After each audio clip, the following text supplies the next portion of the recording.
আসসালামু আলাইকুম। ক্লাস 11-এর ইতিহাসের ক্লাস শুরু হচ্ছে। আজকে টপিক রাজনীতির বিবর্তন, শাসন এবং প্রতিষ্ঠান সম্পর্কিত ধারণা, তৃতীয় অধ্যায়। দেখো, আমি প্রথম অধ্যায়টা তোমাদের পড়িয়েছি, দুটো ভিডিও দেওয়া হয়েছিল এবং প্রথম অধ্যায় থেকে যে সমস্ত শর্ট কোশ্চেনগুলো হয় সেগুলো পাঠিয়ে দিয়েছি। তাহলে প্রথম অধ্যায়টা কমপ্লিট। দ্বিতীয় অধ্যায় তোমাদের মহাদেব স্যার নিচ্ছেন। আশা করি মহাদেব স্যারের সঙ্গে তোমাদের পরিচয় হয়েছে, উনি একটা ক্লাস নিয়েছেন। তাহলে দ্বিতীয় অধ্যায় মহাদেব স্যার পড়াবেন। তৃতীয় অধ্যায় আমি পড়াবো। তাহলে প্রথম, তৃতীয়, পঞ্চম আর সপ্তম এই চারটা টপিক আমি পড়াবো, আর মহাদেব স্যার যেগুলো বাকি আছে 2, 4, 6, 8 এগুলো পড়াবেন। তাহলে আজকে যে রাজনীতির বিবর্তন, শাসন এবং প্রতিষ্ঠান সম্পর্কিত ধারণা, সে সম্পর্কে আমরা পুরো টপিক সম্পর্কে একটা সাধারণ ধারণা দেব, তারপরে আমরা প্রশ্ন উত্তর নিয়ে আলোচনা করব। তাহলে দেখো, এই যে 11-এর ইতিহাস তোমাদের কাছে নতুন, তাই এইগুলো নতুন জিনিস, এগুলো তোমরা কিন্তু কোনোদিন শুনোনি, তাই এগুলো ব্যাখ্যা করার দরকার আছে বলে মনে করা হয়। আর তোমাদের নম্বর বিভাজনটা উনি বলেছেন যে এমসিকিউ থাকবে 24টা, এসএকিউ থাকবে 16টা, আর বড় প্রশ্ন থাকবে 8 নম্বর, থাকবে 5টা, যে মোট 80 নম্বরে তোমাদের পরীক্ষা হবে, আর 20 নম্বর থাকবে প্রজেক্টের উপর। এটা স্যার বিস্তারিতভাবে তোমাদের বলেছেন।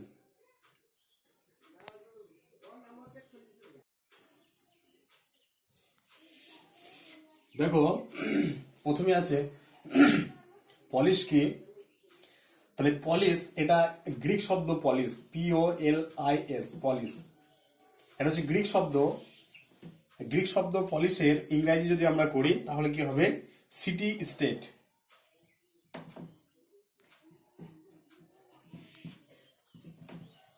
City state. তাহলে এই পলিশ শব্দটা গ্রিক শব্দ, যাকে ইংরেজিতে বলা হয় সিটি স্টেট, এবং বাংলায় করলে কি হবে? নগর রাষ্ট্র। তাহলে পলিশ কাকে বলে? না, পলিশ হলো ক্ষুদ্র ক্ষুদ্র অঞ্চলের জনগণের সমষ্টি, যারা প্রত্যক্ষভাবে ওই অঞ্চলের শাসন কার্যে অংশগ্রহণ করে। তাহলে পলিশ হলো ক্ষুদ্র ক্ষুদ্র অঞ্চলের জনগণের সমষ্টি, যারা প্রত্যক্ষভাবে কি করে? শাসন কার্যে অংশগ্রহণ করে। তোমরা অ্যারিস্টটলের নাম শুনেছ। তাহলে অ্যারিস্টটলের মতে পলিশ হলো এমন এক শাসন কাঠামো যার মধ্যে স্বাস্থ্য, প্রতিরক্ষা ও রাজনৈতিক ক্রিয়াকর্মের উপযুক্ত পরিবেশ ও সৌন্দর্য যেখানে উপস্থিত থাকে তাকে বলা হয় কি? না, পলিশ। 1 নম্বর হলো।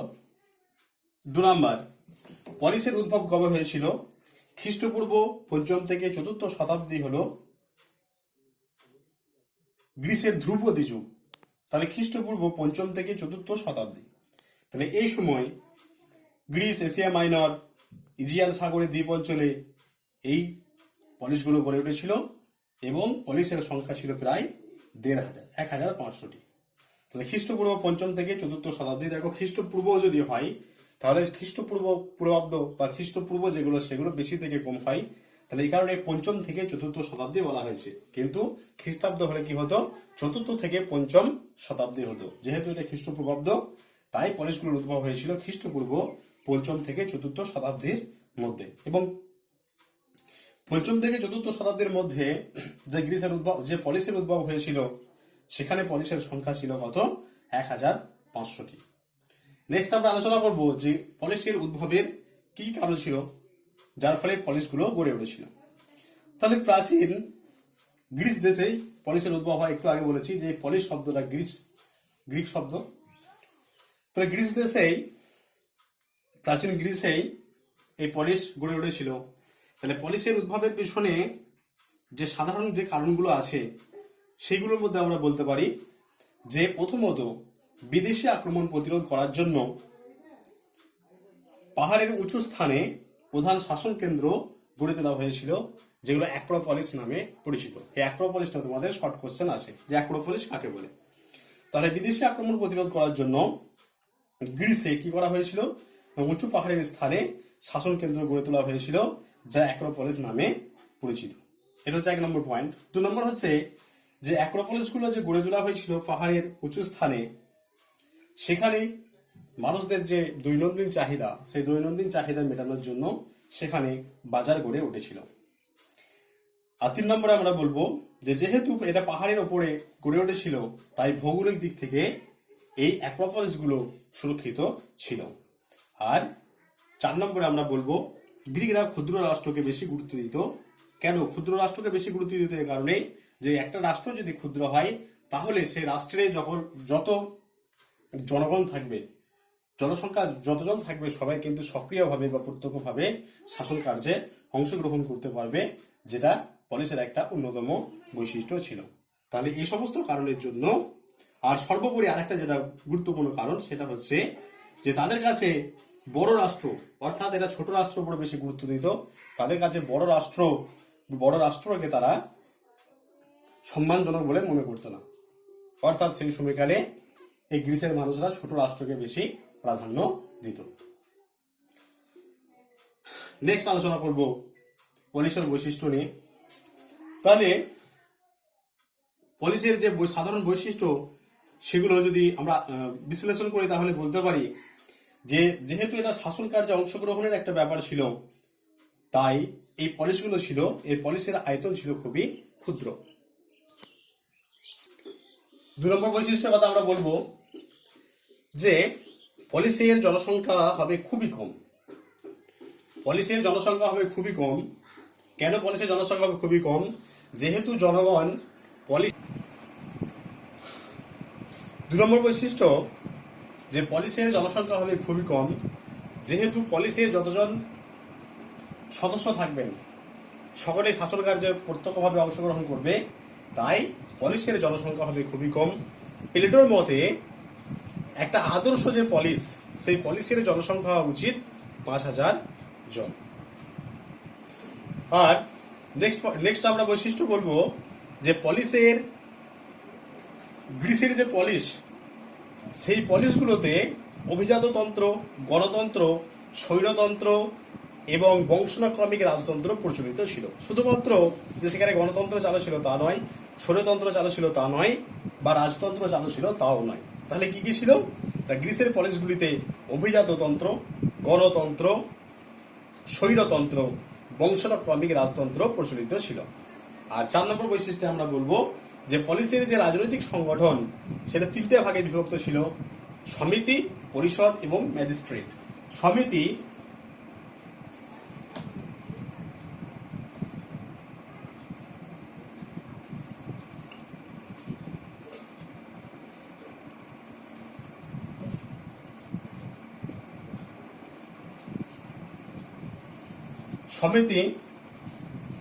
পরিষদ ও ম্যাজিস্ট্রেট, এই 3টি ভাগে ভাগ ছিল। আর গ্রিসের যে পলিস, সে পলিসের জনগণ নাগরিক এবং অনাগরিক এই 2টি ভাগে বিভক্ত ছিল। নাগরিক এবং অনাগরিক। অনাগরিক বলতে বিদেশি, কৃতদাস ও মহিলা। আচ্ছা, অনাগরিকদের আবার 3টে ভাগ, একটা হচ্ছে বিদেশি, কৃতদাস ও মহিলা। এথেন্সে বিদেশিরা মেটিক নামে পরিচিত ছিল। তোমাদের মেটিক শর্ট প্রশ্ন আসে যে মেটিক নামে কারা পরিচিত বা মেটিক কাদের বলা হয়, তখন বলতে হবে যে এথেন্সে যে বিদেশিরা বসবাস করত তারা মেটিক নামে পরিচিত। কৃতদাসরা আবার এথেন্সে থিটিস এবং স্পার্টায় হেরোড নামে পরিচিত। আর আগে একটা কথা বলেছি তোমাদের যে পলিসের প্রধান যে শাসন কেন্দ্র, সেই শাসন কেন্দ্রগুলো পাহাড়ের উঁচু স্থানে স্থাপন করা হতো, একে অ্যাক্রোপলিস বলা হয়। আর পলিসের জনসাধারণের জন্য অ্যাগোরা নামে একটা বাজার থাকতো। অন্যদিকে নগরের বাইরে চোরা নামে গ্রাম্য বসতি থাকতো। আর প্রত্যেক পলিসের নিজস্ব সরকার থাকতো, রীতিনীতি থাকতো, মুদ্রা থাকতো, ক্যালেন্ডার থাকতো এবং আরাধ্য দেবদেবী থাকতো। অর্থাৎ একটা পলিসের সঙ্গে আর একটা পলিসের এগুলো কোনো কিন্তু মিল থাকতো না। তাহলে এগুলো হলো মোটামুটি পলিসের বৈশিষ্ট্য। নেক্সট আমরা দেখব যে পলিসের পতন কেন ঘটেছিল। তাহলে পলিসের পতনে যেটা যে পলিসের পতনের যে কারণগুলো ছিল সেগুলো আমি পরপর আলোচনা করছি। তাহলে পলিসের পতনে প্রধান যেটা কারণ সেটা হচ্ছে যে নির্দিষ্ট পলিসের অনুগত সুযোগ্য স্নাপতির অভাব। সুযোগ্য যে স্নাপতি, সেই স্নাপতির অভাবের কারণে এই পলিসগুলোর পতন ঘটে। এটা হচ্ছে 1 নম্বর কারণ। 2 নম্বর হচ্ছে যে পলিসের অধিকাংশ সৈন্য ছিল কৃষক, তাই যেহেতু বেশিরভাগ কৃষক ছিল তাই তারা দীর্ঘস্থায়ী যুদ্ধে তারা বিশেষ দক্ষতা দেখাতে পারেনি। 3 নম্বর, ধনী নাগরিকদের হাতে যেহেতু রাজনৈতিক ক্ষমতার বিকেন্দ্রীকরণ ছিল, তাই সাধারণ যারা নাগরিক তাদের কোনো অধিকার ছিল না, তারা অধিকার থেকে বঞ্চিত হয়েছিল। যেহেতু তারা অধিকার থেকে বঞ্চিত হয়েছিল তাই তাই তাই এই পলিসের ক্ষমতা আস্তে আস্তে কমতে শুরু করেছিল। 4 নম্বরে আমরা বলবো যে গণ আদালত যেগুলো, সেই গণ আদালতগুলোর বিলোপ সাধন করা হয়েছিল। যেখানে সাধারণ মানুষের বিচার হতো সেগুলোর যে ক্ষমতা, সেই ক্ষমতাগুলো আস্তে আস্তে তাদের যে ক্ষমতা সেগুলো খর্ব করতে শুরু করেছিল। ফলে সাধারণ বিচার থেকে তারা দূরে ছিল। নেক্সট হচ্ছে যে পলিসের স্বার্থ অপেক্ষা বাসিন্দারা ব্যক্তি স্বার্থের প্রতি বিশেষ আগ্রহী হয়ে উঠেছিল। অর্থাৎ পলিসের স্বার্থ এখানে বিবেচ্য নয়, ব্যক্তি স্বার্থ এখানে প্রাধান্য লাভ করেছিল, তাই পলিসের পতন ঘটেছিল। আর কি ধনী দরিদ্রের যে একটা বৈষম্য, এই ধনী দরিদ্রের বৈষম্য এই পলিসের পতনের একটা অন্যতম, পলিসের যে পতন সেই পতনের পেছনে একটা অন্যতম কারণ ছিল। আর নাগরিক অপেক্ষা বিদেশিদের সংখ্যা পলিসগুলিতে বৃদ্ধি পেয়েছিল। যারা স্থানীয় বাসিন্দা তাদের থেকে যারা বিদেশি তাদের জনসংখ্যা এখানে বাড়তে শুরু করেছিল। ফলে পলিসগুলি নিজেদের দায়িত্বগুলো ঠিকভাবে সামলাতে পারেনি, ফলে পতন অবধারিত হয়েছিল। লাস্ট পয়েন্টে আমরা বলবো যে সামরিক দিক দিয়ে ম্যাসিডন তার শ্রেষ্ঠত্ব প্রতিষ্ঠা করে। যেহেতু ম্যাসিডন তার শ্রেষ্ঠত্ব প্রতিষ্ঠা করেছিল, তাই যে ছোট ছোট পলিসগুলো ছিল সেই পলিসগুলো আস্তে আস্তে তাদের ক্ষমতাকে খর্ব করেছিল এবং পলিসগুলো ধ্বংসের দিকে এগিয়ে গিয়েছিল। ঠিক আছে, পলিস নিয়ে আলোচনা করা হলো। নেক্সট আমরা আলোচনা করব সাম্রাজ্য নিয়ে। দেখো এরপর আছে জনপদ, মহাজনপদ, ষোড়শ মহাজনপদ। জন বলতে আমরা বলি, বা জন বলতে যেটা বোঝায় যে জনগণ যেখানে পাকাপাকিভাবে বসতি স্থাপন করেছে, জনগণ যেখানে পাকাপাকিভাবে বসতি স্থাপন করে তাকে বলা হয় জন। জনগণ যেখানে পাকাপাকিভাবে বসতি স্থাপন করে তাকে বলা হয় জন। জনপদ জনের থেকে যা আকার এবং আয়তনে বৃহৎ, অথবা কয়েকটি জন নিয়ে যে জনপদ গড়ে ওঠে, কয়েকটি জনের সমষ্টিকে বলা হয় জনপদ। তারপর আছে মহাজনপদ। তাহলে জনপদের চেয়ে বা জনপদের থেকে আকার এবং আয়তনে বৃহৎ, জনপদের চেয়ে আকার এবং আয়তনে বৃহৎ রাজ্যগুলি মহাজনপদ নামে পরিচিত। আর নেক্সট হচ্ছে ষোড়শ মহাজনপদ। তাহলে খ্রিস্টপূর্ব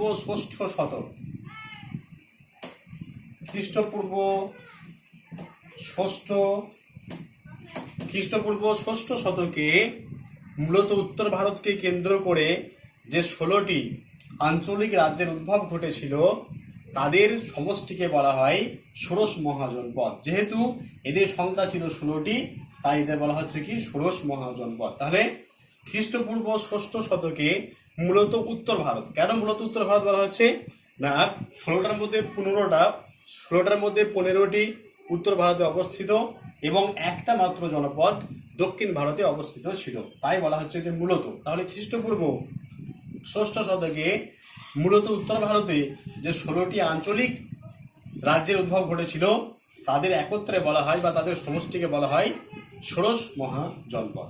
তাহলে এই ষোড়শ মহাজনপদের নাম আমি একটু লিখে দিচ্ছি, এগুলো মনে রাখতে হবে, অনেক সময় শর্ট প্রশ্নের নামটা তোমাদের পড়ে।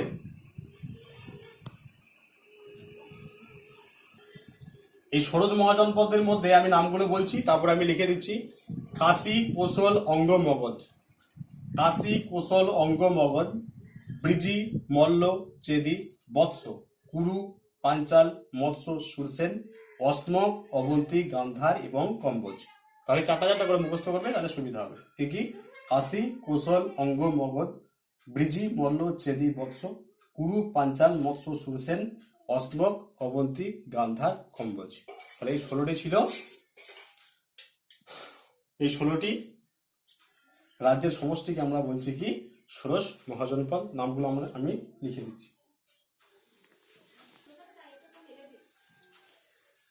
16টি আমি মহাজনপদের নাম লিখেছি। কাশী কৌশল অঙ্গ মগধ ব্রিজি মল্ল চেদি বৎস কুরু পাঞ্চাল। দেখো 16টি মহাজনপদের নাম আমি লিখে দিয়েছি। কাশী কৌশল অঙ্গ মগধ ব্রিজি মল্ল চেদি বৎস কুরু পাঞ্চাল মৎস্য। দেখো 16টি মহাজনপদের নাম আমি লিখেছি। কাশী কৌশল অঙ্গ মগধ ব্রিজি মল্ল চেদি বৎস কুরু পাঞ্চাল মৎস্য সুরসেন অশ্মক অবন্তী গান্ধার কম্বোজ।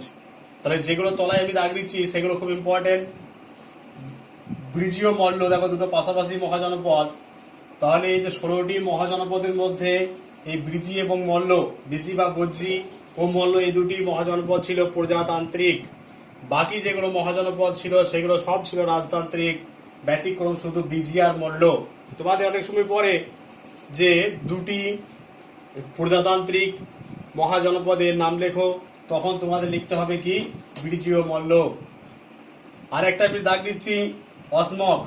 এই অশ্মক হচ্ছে দক্ষিণ ভারতের একমাত্র জনপদ। দক্ষিণ ভারতের একমাত্র মহাজনপদের নাম অশ্মক, বাকিগুলো সব উত্তর ভারতে অবস্থিত। এটাও তোমাদের অনেক সময় পড়ে। নেক্সট হচ্ছে এই মগধ। তাহলে এই যে 16টি মহাজনপদ ছিল, এই 16টি মহাজনপদের মধ্যে এই মগধ প্রথম সাম্রাজ্য প্রতিষ্ঠা করেছিল। এই মগধ প্রথম সাম্রাজ্য প্রতিষ্ঠা করেছিল। তাহলে এই 4টা যেগুলো তলায় দাগ দেওয়া হলো, এই 4টা খুব ইম্পর্টেন্ট। এই 4টা তোমাদের মনে রাখতে হবে। তাহলে এইভাবে এই 16 মহাজনপদের পর থেকে আমরা দেখব যে ভারতবর্ষে কি হচ্ছে না সাম্রাজ্য প্রতিষ্ঠা হচ্ছে। ভারতবর্ষের সঙ্গে সঙ্গে সারা পৃথিবীর মধ্যে আরো বিভিন্ন জায়গাতে কি হচ্ছে না সাম্রাজ্য প্রতিষ্ঠা হচ্ছে। যেমন ভারতে প্রথম মগধ সাম্রাজ্য প্রতিষ্ঠা হচ্ছে, গ্রিসে ম্যাসিডোনীয় সাম্রাজ্য, ইউরোপে রোমান সাম্রাজ্য, চীনে হান সাম্রাজ্য, আর কি আরব ইসলামীয় সাম্রাজ্য, তুর্কিতে তুর্কিস্তান বা তুর্কি মুসলমানদের নিয়ে অটোমান সাম্রাজ্য, এই সমস্ত সাম্রাজ্যগুলো সেই সময়কালে প্রতিষ্ঠিত হয়েছিল। এরপর আমরা আলোচনা করব মৌর্য ও ম্যাসিডোনীয় সাম্রাজ্য সম্পর্কে। মৌর্য এবং ম্যাসিডোনীয় সাম্রাজ্যের একটা সাধারণ আলোচনা। মৌর্য ম্যাসিডোনীয় সাম্রাজ্যের মধ্যে কি কি সাদৃশ্য এবং কি কি বৈসাদৃশ্য আমরা দেখতে পাই সেগুলো নিয়ে আলোচনা করব। এরপর তোমাদের মৌর্য ও ম্যাসিডোনীয় সাম্রাজ্যের একটা তুলনামূলক আলোচনা আমি করব। তোমাদের পরীক্ষায় এগুলো পড়ে যে মৌর্য ম্যাসিডোনীয় সাম্রাজ্যের মধ্যে কি কি সাদৃশ্য কি কি বৈসাদৃশ্য দেখা যায়। ঠিক আছে, তাহলে 3টে তোমাদের আছে। একটা হচ্ছে মৌর্য ম্যাসিডোনীয় সাম্রাজ্য, আর একটা আছে গুপ্ত রোমান সাম্রাজ্য, আর একটা আছে অটোমান ও মুঘল সাম্রাজ্য। এই 3টে তোমাদের সাম্রাজ্যের মধ্যে সাদৃশ্য এবং বৈসাদৃশ্য তোমাদের অনেক সময় পড়ে। তাহলে প্রথমেই আমি মৌর্য ম্যাসিডোনীয় সাম্রাজ্য নিয়ে আলোচনা করছি। তাহলে এই যে মৌর্য সাম্রাজ্য, এই মৌর্য সাম্রাজ্যের প্রতিষ্ঠাতা কে ছিলেন? এই মৌর্য সাম্রাজ্যের প্রতিষ্ঠাতা ছিলেন চন্দ্রগুপ্ত মৌর্য। তাহলে নন্দবংশের শেষ শাসক ছিলেন ধননন্দ। নন্দবংশের শেষ শাসক ছিলেন ধননন্দ। এই ধননন্দ ছিলেন খুব অত্যাচারী শাসক।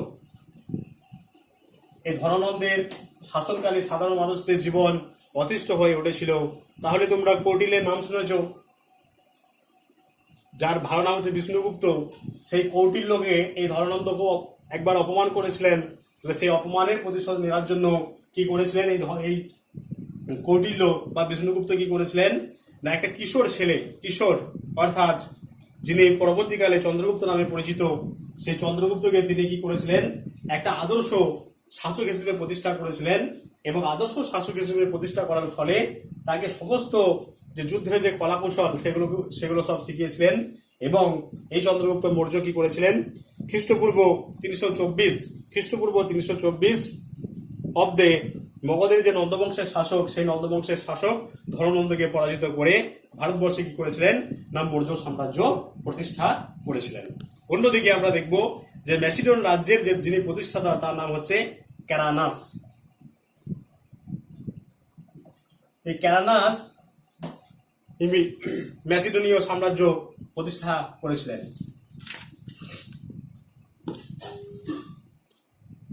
এরপর এই দুটো এই মৌর্য এবং ম্যাসিডোনীয় সাম্রাজ্যের মধ্যে বেশ কিছু সাদৃশ্য আমরা লক্ষ্য করি আর বেশ কিছু বৈসাদৃশ্য লক্ষ্য করি, যেগুলো তোমাদের পরীক্ষায় আসে, সেগুলো আমি একটু আলোচনা করছি। তো দেখো, এই উভয় সাম্রাজ্য, মৌর্য সাম্রাজ্য এবং ম্যাসিডোনীয় সাম্রাজ্য, এই উভয় সাম্রাজ্য ছিল সুবিশাল। মৌর্য সাম্রাজ্য ছিল সুবিশাল, অন্যদিকে ম্যাসিডোনীয় সাম্রাজ্য ছিল সুবিশাল। দুই সাম্রাজ্যের শাসকদের সাম্রাজ্যবাদী নীতি ছিল। অর্থাৎ সাম্রাজ্যবাদী নীতি কাকে বলে? যখন কোনো একটা শাসক নিজের যে সাম্রাজ্য, সেই সাম্রাজ্যকে কি করে আরো বাড়ানোর চেষ্টা করে, তখন সেটাকে বলা হয় কি? সাম্রাজ্যবাদী নীতি। তাহলে এই দুই শাসক, এই চন্দ্রগুপ্ত মৌর্য এবং ক্যারানাস, এদের দুজনেরই কিন্তু নীতি ছিল কি? তাদের সাম্রাজ্যকে আরো প্রসারিত করা, যেটাই হলো সাম্রাজ্যবাদী নীতি। এটা হচ্ছে 1 নম্বর পয়েন্ট। 2 নম্বর পয়েন্ট হচ্ছে উভয় সাম্রাজ্যে বংশানুক্রমিক রাজতন্ত্র কায়েম ছিল। রাজতন্ত্র কাকে বলে? তোমরা 9-এ পড়েছো, চতুর্দশ লই, পঞ্চদশ লই, ষোড়শ লই, মানে এইভাবে কি হবে যে বংশানুক্রমিক ভাবে তারা শাসন ব্যবস্থা পরিচালনা করবে, এটাকে বলা হচ্ছে রাজতন্ত্র। তাহলে মৌর্য এবং ম্যাসিডোনীয় এই দুই সাম্রাজ্যে কিন্তু বংশানুক্রমিক রাজতন্ত্র কায়েম ছিল। নেক্সট আমরা বলতে পারি যে দুই সাম্রাজ্যে যারা শাসক ছিলেন তারা শাসন ব্যবস্থা পরিচালনা করার জন্য বিকেন্দ্রীকরণ নীতি। বিকেন্দ্রীকরণ নীতি কি? বিকেন্দ্রীকরণ নীতি হচ্ছে যে একজনের হাতে আইন বিভাগ, বিচার বিভাগ এবং শাসন বিভাগের দায়িত্ব না থেকে আইন বিভাগ, বিচার বিভাগ এবং শাসন বিভাগের যে দায়িত্ব, সেগুলো বিভিন্ন মানুষের মধ্যে বন্টন করে দেওয়ার যে নীতি, সেটাকে বলা হয় ক্ষমতা বিকেন্দ্রীকরণ নীতি বা শাসন বিকেন্দ্রীকরণ নীতি। একজনের হাতে সমস্ত ক্ষমতা থাকলে কি হবে? কাজগুলো ভালোভাবে হবে না। তাই কাজগুলো যাতে সঠিকভাবে হয়, সেই কারণে বিকেন্দ্রীকরণ নীতি গ্রহণ করা হয়েছিল। এই উভয় শাসক শাসন ব্যবস্থা পরিচালনার ক্ষেত্রে বিকেন্দ্রীকরণ নীতিকে অনুসরণ করেছিলেন। নেক্সট আমরা বলতে পারি যে মৌর্য এবং ম্যাসিডোনীয় শাসকরা স্থাপত্য ও শিল্পের অগ্রগতিতে গুরুত্বপূর্ণ ভূমিকা পালন করেছিলেন। শিল্প এবং স্থাপত্যের ক্ষেত্রে তারা গুরুত্বপূর্ণ ভূমিকা পালন করেছিলেন। আর নেক্সট পয়েন্টে আমরা বলবো সাদৃশ্যে যে দুই সাম্রাজ্যে সাহিত্য সংস্কৃতিতে অভাবনীয় উন্নতি লক্ষ্য করা যায়। ঠিক আছে, তাহলে এত কিছু সাদৃশ্য থাকা সত্ত্বেও এই মৌর্য এবং ম্যাসিডোনীয় সাম্রাজ্যের মধ্যে বেশ কিছু বৈসাদৃশ্য আমরা লক্ষ্য করি, সেগুলো আমরা আলোচনা করছি। যে আয়তনের দিক থেকে মৌর্য সাম্রাজ্য অপেক্ষা ম্যাসিডোনীয় সাম্রাজ্য অনেক বড় ছিল। তাহলে দুটোই বড় ছিল, কিন্তু যদি আমরা ভালোভাবে বিশ্লেষণ করি দেখি, তাহলে আমরা বলতে পারি যে আয়তনের দিক থেকে মৌর্য সাম্রাজ্য অপেক্ষা ম্যাসিডোনীয় সাম্রাজ্য অনেক বেশি বৃহৎ ছিল। এটা হচ্ছে 1 নম্বর পয়েন্ট। 2 নম্বর পয়েন্ট আমরা বলবো স্থায়িত্বের দিক থেকে ম্যাসিডোনীয় সাম্রাজ্য অপেক্ষা মৌর্য সাম্রাজ্য আরো বেশি দীর্ঘস্থায়ী হয়েছিল। স্থায়িত্ব অর্থাৎ কতদিন রাজত্ব করবে সেটাকে স্থায়িত্ব বলা হয়। তাহলে স্থায়িত্বের বিচারে আমরা যদি বলি, স্থায়িত্বের বিচারে ম্যাসিডোনীয় সাম্রাজ্য অপেক্ষা মৌর্য সাম্রাজ্য আরো বেশি স্থায়িত্ব লাভ করেছিল। নেক্সট পয়েন্টে আমরা বলবো যে সংস্কৃতির ক্ষেত্রে মৌর্য সাম্রাজ্য মূলত ভারতীয় সংস্কৃতির প্রসার ঘটিয়েছিল, আর অন্যদিকে ম্যাসিডোনীয় সাম্রাজ্য প্রাচ্য পাশ্চাত্য সংস্কৃতির মেলবন্ধন ঘটিয়েছিল। অর্থাৎ মৌর্য সাম্রাজ্যের শাসকরা মূলত এই ভারতবর্ষের মধ্যেই সীমাবদ্ধ ছিল, তাদের যে সংস্কৃতিগুলো, অন্যদিকে ম্যাসিডোনীয় যারা শাসক ছিলেন তাদের যে সংস্কৃতি, সেই সংস্কৃতিগুলো সারা বিশ্বের মধ্যে ছড়িয়ে পড়েছিল। অর্থাৎ শুধুমাত্র ম্যাসিডোনিয়ার মধ্যে সীমাবদ্ধ ছিল না। ধর্মীয় ক্ষেত্রে আমরা বলতে পারি যে ধর্মীয় ক্ষেত্রে মৌর্য সম্রাটদের বৌদ্ধ ধর্ম প্রসারের উদ্যোগ ম্যাসিডোনীয় যারা শাসক ছিলেন তাদের থেকে অনেক বেশি ছিল। অর্থাৎ মৌর্য সম্রাট অশোক, যিনি বৌদ্ধ ধর্মের অনুসারী ছিলেন, তাহলে বৌদ্ধ ধর্ম প্রচারে অশোক একটা গুরুত্বপূর্ণ ভূমিকা পালন করেছিলেন। কিন্তু ম্যাসিডোনীয় যারা শাসক ছিলেন, যারা বৌদ্ধ ধর্মের প্রচার এবং প্রসারে অতটা গুরুত্বপূর্ণ ভূমিকা পালন করতে তারা পারেননি। নেক্সট আমরা বলবো যে স্থাপত্য এবং ভাস্কর্যে ম্যাসিডোনীয় সাম্রাজ্য অপেক্ষা মৌর্য সাম্রাজ্য অনেক বেশি এগিয়ে ছিল। স্থাপত্য এবং শিল্পকলার দিক থেকে যদি আমরা বিশ্লেষণ করি তাহলে আমরা বলবো যে ম্যাসিডোনীয় সাম্রাজ্য অপেক্ষা মৌর্য সাম্রাজ্য অনেক বেশি এগিয়ে ছিল। তাহলে এরপর আমরা দেখবো যে পতন কিভাবে ঘটলো। তাহলে এরকম একটা রাজবংশ মানে মৌর্য বংশের পতন ঘটেছিল 187 খ্রিস্টপূর্বাব্দে। শেষ মৌর্য সম্রাট বৃহদ্রথকে পরাজিত করেছিলেন পুষ্যমিত্র শুঙ্গ। পুষ্যমিত্র শুঙ্গ শেষ মৌর্য সম্রাট বৃহদ্রথকে হত্যা করে কি করেছিলেন, এই মৌর্য বংশের পতন ঘটিয়েছিলেন। অন্যদিকে 146 খ্রিস্টপূর্বাব্দে ম্যাসিডোনীয় সাম্রাজ্য পুরোপুরি রোমানদের হাতে চলে যায় এবং ম্যাসিডোনীয় সাম্রাজ্যের পতন ঘটে। নেক্সট আমরা আলোচনা করব গুপ্ত ও রোমান সাম্রাজ্যের মধ্যে কি কি সাদৃশ্য এবং কি কি বৈসাদৃশ্য ছিল সেই নিয়ে।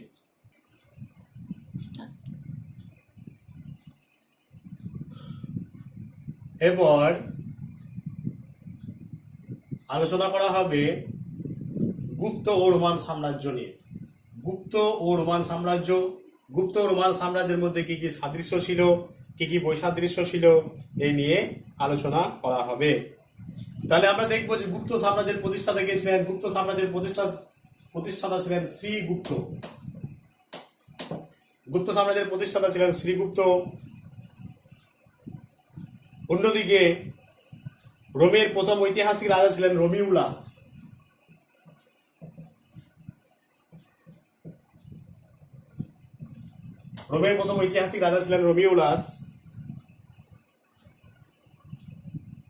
এই সাম্রাজ্যের প্রতিষ্ঠাতা রূপে অর্থাৎ রোমান সাম্রাজ্যের প্রতিষ্ঠাতা হিসেবে যদি ধরা হয় তাহলে আমরা রোমুলাস অগাস্টুলাসের নাম আমরা বলতে পারি। রোমুলাস অগাস্টুলাস বা অগাস্টাসের নাম আমরা বলবো। আর এই বংশের যে রোমান সাম্রাজ্যের জুলিয়াস সিজার বলে একজন শাসক ছিলেন, জুলিয়াস সিজারের ভূমিকাকে কখনোই অমান্য করা যায় না। অর্থাৎ জুলিয়াস সিজারও কিন্তু এই রোমান সাম্রাজ্যের একটা গুরুত্বপূর্ণ স্তম্ভ ছিলেন। এরপর আমরা দেখব যে গুপ্ত সাম্রাজ্য এবং রোমান সাম্রাজ্যের মধ্যে কি কি সাদৃশ্য ছিল এবং কি কি বৈসাদৃশ্য ছিল সেগুলো নিয়ে একটু আমরা আলোচনা করব। প্রথমেই যেটা আমরা বলবো যে সাদৃশ্যের ক্ষেত্রে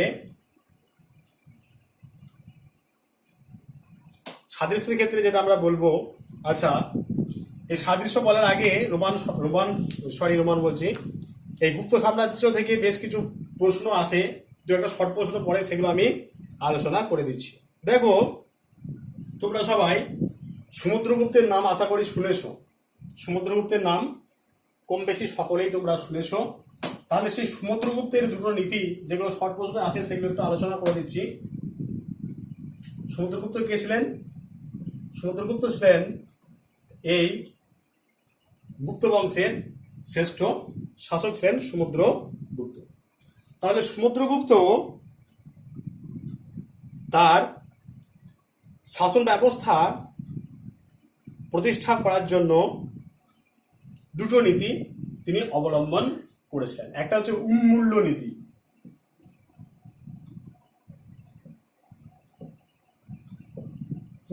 নীতি, আর এটা হচ্ছে গ্রহণ পরিমুখ নীতি।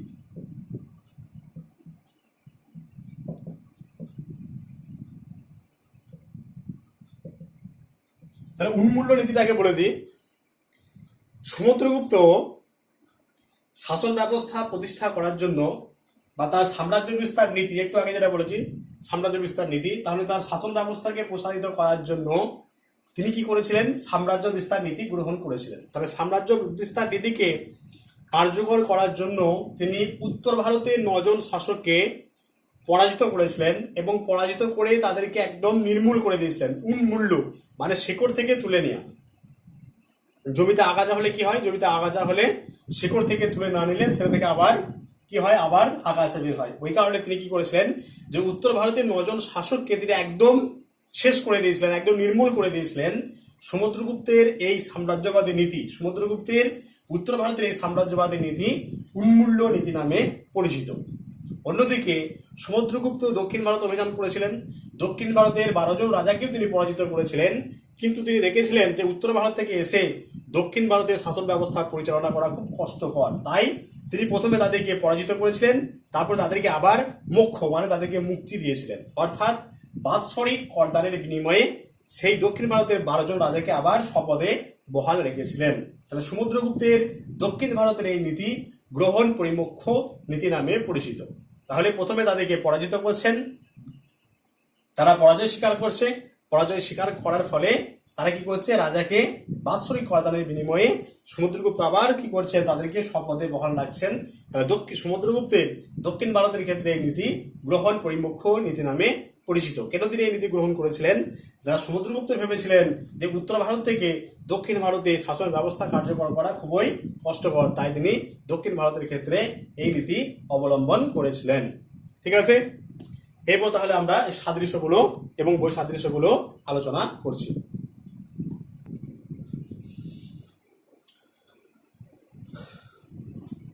আচ্ছা, এরপর গুপ্ত এবং রোমান সাম্রাজ্যের মধ্যে বেশ কিছু সাদৃশ্য লক্ষ্য করা যায়, সেগুলো নিয়ে আলোচনা করছি, তারপর বৈসাদৃশ্য নিয়ে আলোচনা করছি। তাহলে সাদৃশ্যের ক্ষেত্রে আমরা দেখব যে উভয় সাম্রাজ্যের সমাজে শ্রেণী বিভাজন ছিল। গুপ্ত সাম্রাজ্যের ব্রাহ্মণ ক্ষত্রিয় বৈশ্য শূদ্র, গুপ্ত সাম্রাজ্যের সমাজ ব্রাহ্মণ ক্ষত্রিয় বৈশ্য শূদ্র এই 4 ভাগে বিভক্ত ছিল। আর রোমান সমাজ প্যাট্রিসিয়ান, প্লেবিয়ান আর ক্রিটোদাস। প্যাট্রিসিয়ান,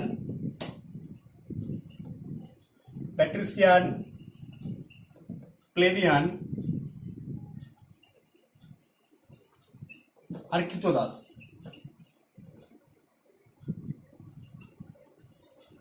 এই 4টি ভাগে বিভক্ত ছিল। প্যাট্রিসিয়ান, প্লেবিয়ান আর ক্রিটোদাস এই 3টে ভাগে বিভক্ত ছিল। আর গুপ্ত সমাজ ব্রাহ্মণ ক্ষত্রিয় বৈশ্য শূদ্র এই 4টি ভাগে বিভক্ত ছিল। তাহলে আমরা বলতে পারি যে উভয় সাম্রাজ্যের সমাজ ছিল, উভয় সাম্রাজ্যের সমাজে শ্রেণী বিভাজন ছিল।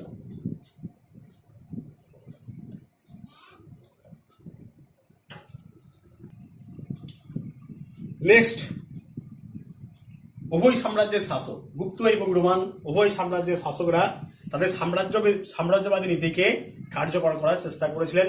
তাদের মানসিকতাই ছিল নিজেদের সাম্রাজ্যকে আরো বিস্তার ঘটানো। এরপরে আমরা বলবো যে উভয় সাম্রাজ্যে কৃতদাস এবং সামন্ত প্রথার ব্যাপক প্রসার ঘটেছিল। কৃতদাস এবং সামন্ত প্রথা এর ব্যাপক প্রসার ঘটেছিল। নেক্সট পয়েন্টে আমরা বলবো যে উভয় সাম্রাজ্যে স্থাপত্য ভাস্কর্য এবং চিত্রকলার একটা অভূতপূর্ব সাফল্য ঘটেছিল। আর লাস্ট পয়েন্টে আমরা বলবো যে রোমান এবং গুপ্ত সাম্রাজ্যের যারা কবি, সাহিত্যিক ও নাট্যকার এদের একটা অভূতপূর্ব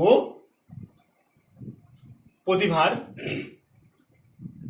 প্রকাশ ঘটেছিল এই দুই সাম্রাজ্যের মধ্যে। গুপ্ত সাম্রাজ্যে যেমন প্রসার ঘটেছিল কবি, সাহিত্যিকদের, নাট্যকারদের, একই রকম ভাবে এই রোমান সাম্রাজ্যের মধ্যেও যারা কবি, সাহিত্যিক এবং নাট্যকার এদের কি ঘটেছিল, এদের প্রতিভার একটা বিচরণ এই সময় ঘটেছিল। ঠিক আছে, এগুলো মোটামুটি সাদৃশ্য। এরপর বৈসাদৃশ্য নিয়ে আমরা আলোচনা করব। এগুলো হলো সাদৃশ্য। এরপর বৈসাদৃশ্যের ক্ষেত্রে আমরা বলতে পারি যে আয়তনের দিক থেকে বিচার করলে রোমান সাম্রাজ্য ছিল পৃথিবীর সর্ববৃহৎ সাম্রাজ্য। রোমান সাম্রাজ্য ছিল পৃথিবীর সর্ববৃহৎ সাম্রাজ্য। তাহলে রোমান সাম্রাজ্যের তুলনায় গুপ্ত সাম্রাজ্য ছিল নগণ্য, ক্ষুদ্র। ঠিক আছে, তাহলে রোমান সাম্রাজ্য ছিল পৃথিবীর মধ্যে সর্ববৃহৎ সাম্রাজ্য। সেই তুলনায় সেদিক থেকে যদি আমরা বিচার করি, রোমান সাম্রাজ্যের তুলনায় গুপ্ত সাম্রাজ্য ছিল ক্ষুদ্র এবং নগণ্য। এটা হচ্ছে 1 নম্বর পয়েন্ট। 2 নম্বর হচ্ছে যে স্থায়িত্বের দিক দিয়ে যদি আমরা বিচার করি, তাহলে রোমান সাম্রাজ্য গুপ্ত সাম্রাজ্য অপেক্ষা অনেক বেশি দীর্ঘস্থায়ী ছিল। রোমান সাম্রাজ্য গুপ্ত সাম্রাজ্য অপেক্ষা অনেক বেশি দীর্ঘস্থায়ী হয়েছিল। নেক্সট আমরা বলতে পারি যে সামাজিক ক্ষেত্রে রোমান শাসকরা নিষ্ঠুর এবং কঠোর প্রকৃতির ছিলেন, কিন্তু গুপ্ত শাসকরা নিষ্ঠুর এবং কঠোর ছিলেন না। অর্থাৎ গুপ্ত শাসকরা ছিলেন অনেক বেশি উদার। রোমান সাম্রাজ্যে ক্রীতদাস প্রথা খুব কঠোর ছিল তাই কৃতদাস বিদ্রোহ সংগঠিত হতো। ভারতবর্ষে বা গুপ্ত সাম্রাজ্যে কিন্তু কৃতদাস প্রথার কঠোরতা ছিল না, বা কৃতদাস থাকলেও খুব কম পরিমাণে ছিল। তাই ভারতবর্ষে কিন্তু কৃতদাস বিদ্রোহ সংগঠিত হয়নি। আর বিজ্ঞান এবং জ্যোতির্বিদ্যার উন্নতি গুপ্ত সাম্রাজ্যে অভূতপূর্ব সাফল্য ঘটেছিল, যেটা রোমান সাম্রাজ্যে আমরা লক্ষ্য করতে পারি না। তাহলে এই সাদৃশ্য এবং বৈসাদৃশ্য নিয়ে আলোচনা করা হলো। তাহলে স্কন্দগুপ্ত পরবর্তী যারা শাসক ছিলেন তাদের অপদার্থতার কারণে বা অযোগ্যতার কারণে এই গুপ্ত সাম্রাজ্যের পতন ঘটে। অন্যদিকে 476 খ্রিস্টাব্দে জার্মান সেনাপতি ওডোয়াকার পশ্চিম রোমান সাম্রাজ্যের শাসক রোমুলাস অগাস্টুলাসকে সিংহাসনচ্যুত করেন। আর 1453 খ্রিস্টাব্দে তুর্কিদের আক্রমণে কনস্ট্যান্টিনোপলের পতন ঘটলে পুরোপুরিভাবে রোমান সাম্রাজ্য ধ্বংস হয়ে যায়। তাহলে পশ্চিম রোমান সাম্রাজ্যের পতন ঘটে 476 খ্রিস্টাব্দে, আর পূর্ব রোমান সাম্রাজ্যের পতন ঘটে 1453 খ্রিস্টাব্দে। এভাবে পুরোপুরি রোমান সাম্রাজ্যের পতন ঘটে। এখানে একটা প্রশ্ন ছাড়া গেল তোমাদের গুপ্ত সাম্রাজ্য থেকে আরেকটা প্রশ্ন হয়, কাকে কেন ভারতের রক্ষাকারী রাজা বলা হয়? কাকে কেন ভারতের রক্ষাকারী রাজা বলা হয়? উত্তর হবে স্কন্দগুপ্তকে ভারতবর্ষের রক্ষাকারী রাজা বলা হয়। স্কন্দগুপ্ত হুন আক্রমণ, হুন হুন আক্রমণ থেকে ভারতবর্ষকে রক্ষা করেছিলেন, তাই স্কন্দগুপ্তকে ভারতবর্ষের রক্ষাকারী রাজা বলা হয়।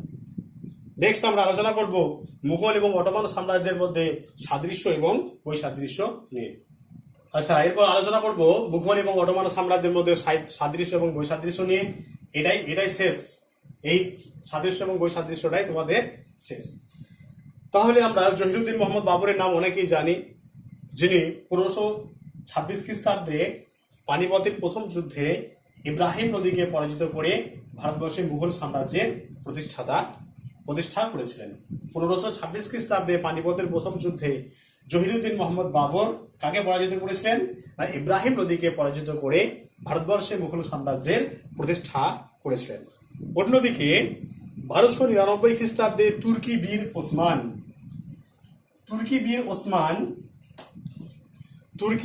ওসমান কি করেছিলেন? এই তুর্কি বীর ওসমান অটোমান সাম্রাজ্য প্রতিষ্ঠা করেছিলেন। তাহলে জহিরুদ্দিন মোহাম্মদ বাবর মুঘল সাম্রাজ্য প্রতিষ্ঠা করেছেন 1526 খ্রিস্টাব্দে। অন্যদিকে 1299 খ্রিস্টাব্দে ওসমান কি করেছে? তুর্কি বীর ওসমান তিনি অটোমান সাম্রাজ্য প্রতিষ্ঠা করছেন। এরপর এই দুই সাম্রাজ্যের মধ্যে আমরা সাদৃশ্য এবং বৈসাদৃশ্যগুলো নিয়ে আলোচনা করব।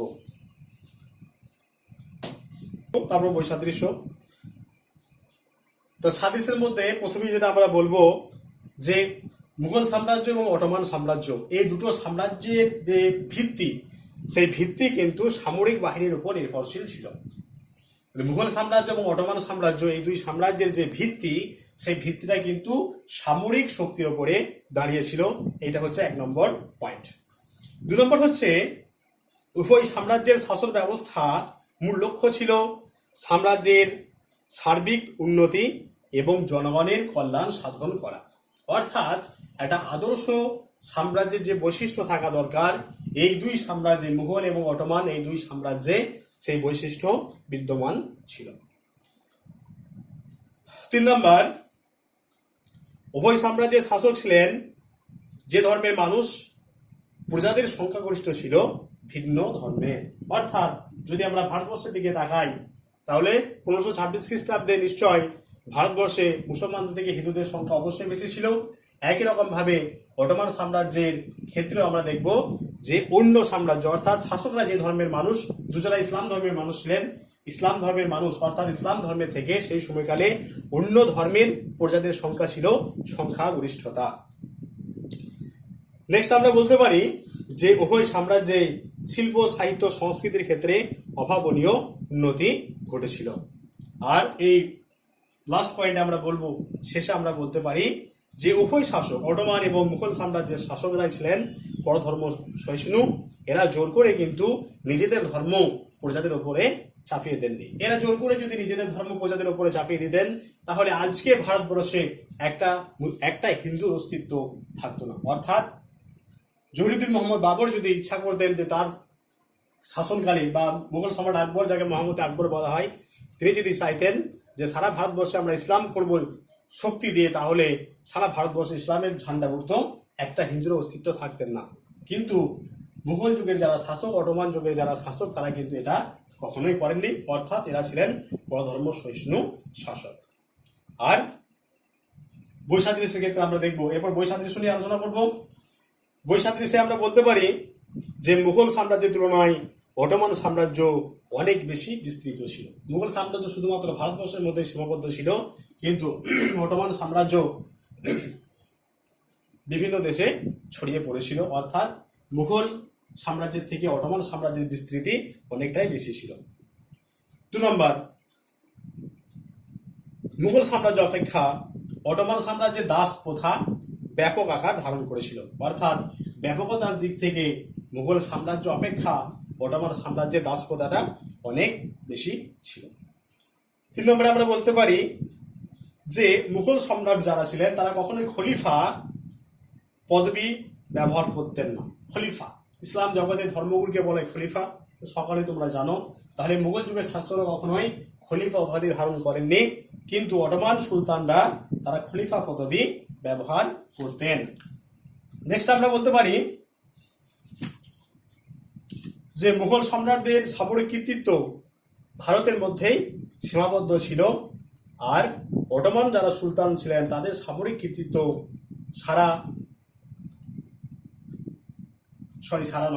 বিভিন্ন দেশে ছড়িয়ে পড়েছিল। অর্থাৎ মুঘল শাসকদের সামরিক কৃতিত্ব ভারতের মধ্যে সীমাবদ্ধ ছিল, কিন্তু অটোমান যারা সুলতান তাদের সামরিক কৃতিত্ব বিভিন্ন মহাদেশে ছড়িয়ে পড়েছিল। আর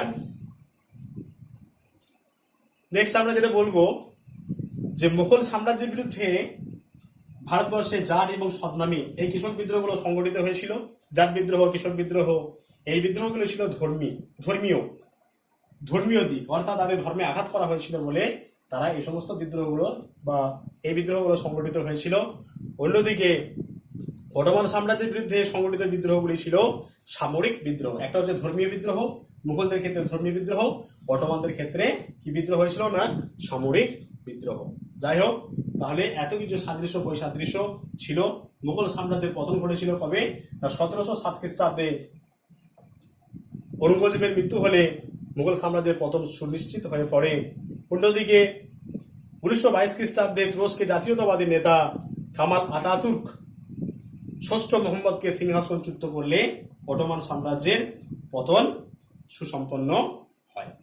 ঠিক আছে, তাহলে তোমাদের পুরো সিলেবাস মানে 3য় অধ্যায়ের যে সারাংশগুলো রাজনীতির বিবর্তনে পুরো যে জিনিসগুলো আলোচনা করা ছিল, মোটামুটি ভাবে সমস্ত জিনিস আলোচনা করা হলো সারসংক্ষেপে। এগুলো একটা একটা ক্লাসে একটা করে ক্লাস যদি হতো, তাহলে এই মুঘল এবং অটোমান সাম্রাজ্য একটা ক্লাস, গুপ্ত বা রোমান এদের একটা ক্লাস, এইভাবে একটা ক্লাসে একটা টপিক নিয়ে আলোচনা করা হতো।